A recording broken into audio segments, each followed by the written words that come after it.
이 시간은 의사소통에 관하여 나누어 보도록 하겠습니다.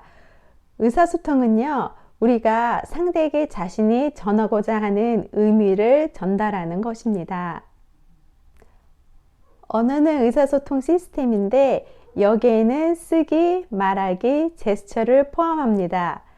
언어 의사소통 요소에는 첫째로는 세멘틱스인데요. 대화 시 말의 의미를 사전적 단어에 두는 것입니다. 예를 들면요. 당신은 단지 단어의 뜻만 주장하네요. 라는 말을 했을 경우에는 단어의 사전적 의미에 초점을 두고 말을 한다는 것입니다. 두 번째로는 포네틱스, 음성 말소리인데요. 우리가 입으로 소리를 만드는 것을 말합니다. 세 번째로 문법은 단어로 문장을 어떻게 구성하는지, 어떻게 만드는지에 관한 것입니다. 문법에 있어서 쉼표, 마침표도 아주 중요한데요. 예를 들어보면 Let's see grandpa, Let's see grandpa. 이 두 가지 문장은 아주 다른 뜻을 내포하고 있습니다. 이 문장이 전혀 다른 뜻을 갖게 되는 것은 이 작은 쉼표 때문입니다. 그러면 우리가 대화할 때 문법적으로 꼭 다 맞아야 할까요? 그렇지는 않습니다. 우리가 문법적으로 다 맞지 않아도 상대방의 뜻을 이해할 수 있습니다. 예를 들어 우리가 친구에게 문자 메시지를 보낼 때 줄임말을 사용하잖아요. 그리고 우리는 그 뜻을 이해합니다. The Shannon River Model은 언어의 소통이 어떻게 이루어져 있는지를 잘 설명해 줍니다. 1948년 수학자였던 클라우드 엘로드 셰넌이 과학자였던 위벌과 함께 A Mathematical Theory of Communication이라는 저서를 내었습니다. 그림에서 보면 인코드는 전달자가 자신의 생각을 의사소통으로 바꾸는 과정입니다. 디코드는 듣는 자가 전달받은 의사소통을 이해하는 과정입니다. 메시지 전달에는 유튜브 비디오, 텍스트 메시지, 폰 콜스, 퍼블릭 스피치 등 일상생활에서 다양하게 있습니다. 메시지 또는 피드백을 적절하게 인코드 또는 디코드 하지 못하게 방해하는 것을 노이즈라고 합니다. 대화의 소통을 방해하는 4가지 노이즈에는 첫 번째로는 물리적 소음, 예를 들면 자동차 소리, 음악 소리, 사람들이 왁자지껄 하는 떠드는 소리들, 그리고 두 번째에는 의무론적 소음, 예를 들어서 서로 다른 언어로 이야기를 하는 것이 있습니다. 세 번째로는 심리적 소음이 있는데요. 전달자의 의미에 초점을 두지 못하도록 하는 내 생각이나 감정을 이야기합니다. 예를 들어서 내가 오늘 하루 안 좋은 일을 만났다면 그 일로 인해서 상대가 의도하는 바를 정확하게 파악하기 어려울 수도 있습니다. 네 번째로는 생리적 소음이 있는데요. 생리적 소음은 우리 몸에 관련된 것입니다. 예를 들어 배가 너무 고프거나 급하게 화장실에 가야 할 때 우리는 상대방의 말에 귀를 기울이기 어렵습니다. 언어는 단순히 입을 통해서만 말을 하는 것을 의미하지는 않습니다. 언어는 여러 가지 방법으로 전달할 수 있습니다. 예를 들어 수화 사인 랭귀지는 손으로 의사소통을 합니다. 침묵은 매우 강력한 의사소통의 하나입니다. 상황에 따라 침묵의 의미는 다릅니다. 예를 들어서요, 연설 중에 화자가 중간에 잠시 멈춘다면 그는 무언가를 의미하려고 하는 것입니다. 짧은 정지는 다음에 할 말을 생각한다는 것을 의미합니다. 만일 오랫동안 멈춘다면 그것은 청중의 문제에 대해 생각하기를 원하거나 아니면 청중으로부터 어떤 반응을 이끌어내기 위한 것입니다. 또 연설자가 중요한 말을 하기 전에 청중으로부터 집중을 요구하기 위해서 침묵하기도 합니다. 침묵은 문화를 기반으로 두기도 합니다. 세무버 앤 폴이 지은 Communication Between Cultures라는 책에 보면요. 책 속의 한 예로 한 남자가 사랑하는 여자에게 청혼으로 나와 결혼해 주시겠습니까? 라고 묻습니다. 이 물음에요. 여자가 침묵을 지킨다면 영어권에서는 아직 결혼에 확신이 없는 것이고요. 일본에서는 네, 좋아요 라는 뜻이며 나이지리아에서는 아니요 라는 뜻입니다. 사람들은 누군가와 소통하고 싶지 않을 때 침묵을 지킵니다. 부모와 자녀 사이에서 부모는 침묵으로 자녀를 거부할 수도 있고 훈육할 수도 있습니다. 10대 자녀를 둔 부모님 중에 자녀와의 대화에 깊이 고민하는 분들이 있습니다. 10대를 둔 부모님들은 한 번쯤은 누구나 다 대화의 벽에 부딪혀 본 경험이 있으실 텐데요. 자녀들은 부모에게 질문을 했을 때 자신이 얻고자 하는 답을 부모님으로부터 얻지 못하면, 그리고 그것이 쌓여가면은요, 부모와의 대화를 기피하고 침묵하게 됩니다. 특히 고등학교에 자녀를 둔 부모님들은 자녀와의 대화가 얼마나 어려운지를 잘 알고 계십니다. 자녀와의 대화의 예로요, 제 이야기를 나누어 볼까 합니다. 저는 10학년, 12학년 아들 둘을 두고 있습니다.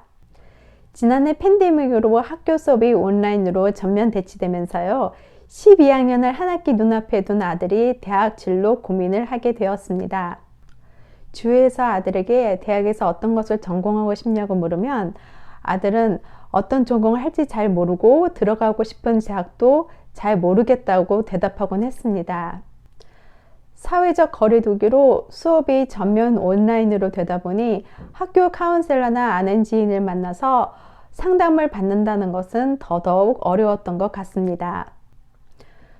그래서 아이들이 컴퓨터 앞에 앉는 시간이 길어지고요. 궁금증은 온라인을 통해서 찾아보는 것 같습니다. 한 가지 좋은 점은 저도 재택근무여서 아들과 대화하는 시간이 이전보다 많아졌습니다. 아들이 진학 문제를 물어볼 때 부모로서 부족함을 느끼면서도 아는 만큼 최대 이해시키며 이야기해 주려고 노력했습니다. 엄마의 저의 생각을 물어봤을 때 저는 자녀가 대학에 진학하기를 원한다고 솔직하게 이야기해 줬습니다. 그리고 그 이유는 사람은 자신이 속한 환경에 영향을 많이 받기 때문에 그에 따라 변하고 발전한다고 말했습니다. 물론 자녀가 전공 과목을 알고 목표가 뚜렷하면 좋겠지만 대학 첫 1년 동안은 새로운 환경에서 적응하면서 더 많은 사람들을 만나고 고등학교와는 다른 교육 시스템 방식에서 스스로 또 독립하는 삶을 배우는 것도 인생에 있어서 너무 소중하고 중요하다고 이야기해 줬습니다. 이런 의미에서 대학 첫 1년은 일반 과목을 들으면서 대학 안에서 전공 과목을 찾아가는 것도 좋은 방법이라고 나누었습니다. 생각해보면 이제 17살 나이에 얼마나 사회 경험이 많아서 자신이 직업을 책임질 전공 과목을 아는 자녀가 과연 얼마나 될까요? 이것은 마치 지금 부모님들에게 젊은 시절의 꿈이 무엇이었으며 지금 그 꿈대로 살고 계시는지를 물어봤을 때 네라고 대답하시는 분이 얼마나 있을까 하는 것과 비슷한 것 같습니다. 물론 대학에만 초점을 두지 않았습니다. 군대를 가거나 직업을 갖는 것에 대해서도 아들하고 같이 알아보았던 것 같습니다. 12학년이 되자 아들이 전에 했던 것과 같은 질문을 다시 했습니다. 자신이 뭘 전공해야 할지 잘 모르겠다고요. 왜 우리 아이들은 같은 질문을 또 할까요? 넌 왜 같은 질문을 계속 물어보니? 라고 말씀하시는 부모님들이 계시는데요. 그럼 왜 우리 아이들은 같은 질문을 반복해서 물어볼까요? 상대의 소통 가운데 상대로부터 예전에 했던 말을 반복해서 듣는다면 그것은 상대의 문제가 아직 해결되지 않았음을 의미합니다. 내가 상대가 물어보는 말에 성실히 대답은 했지만 상대의 근기나 질량에 맞게 이해되게 말을 하지 못했거나 답이 아닌 것을 말한 경우입니다. 아이들이 같은 질문을 했을 경우에요. 부모님이 짜증을 내시면 자녀는 이불을 닫고 인터넷이나 다른 방법을 찾을 것입니다. 엄마에게 와서 같은 질문을 또 했다는 것은 엄마라면 의논할 상대가 될 수 있다고 믿었기 때문이었던 것 같습니다. 그렇다고 전과 같은 말을 반복해서 해줄 수는 없었습니다. 대신 아들이 학교 카운셀러나 온라인 상에서 도움을 받을 수 있는 길을 같이 찾고요. 아들이 스스로 건너갈 수 있도록 기다려주는 다리가 되어주기로 했습니다. 그리고 아들은 대학 입학 원서를 넣기 한 달 전에 배우고 싶은 전공 과목을 찾았다고 이야기를 했습니다. 정말이지 목적을 가지고 행하는 것과 그렇지 않은 것은 참 많이 다른 것 같습니다. 전공을 찾기 위해서 1년이라는 시간이 걸렸다면 대학 입학 원서를 쓰는 데는 며칠이면 충분했던 것 같습니다. 제가 여러분에게 한 가지를 여쭤보겠습니다. 대화는 듣는 사람이 잘 이해해서 들어야 할까요? 아니면 말하는 사람이 잘 이해되게 말을 해야 할까요? 듣는 사람은 상대의 말이 들리는 대로 듣습니다. 그에 반해 말하는 사람은 나의 질량을 실어 상대에게 내 생각을 전달합니다. 대화를 잘하는 사람은 일반 통행으로 상대에게 전달하는 것이 아니라 상대의 질량에 맞게 상대가 이해할 수 있도록 잘 풀어서 이야기를 해야 합니다. 왜 그러냐면요. 상대가 이해를 하지 못하고 상대가 난감해지면 거울이 빛을 반사하듯 상대로부터의 반응이 나에게 그대로 전달되기 때문입니다.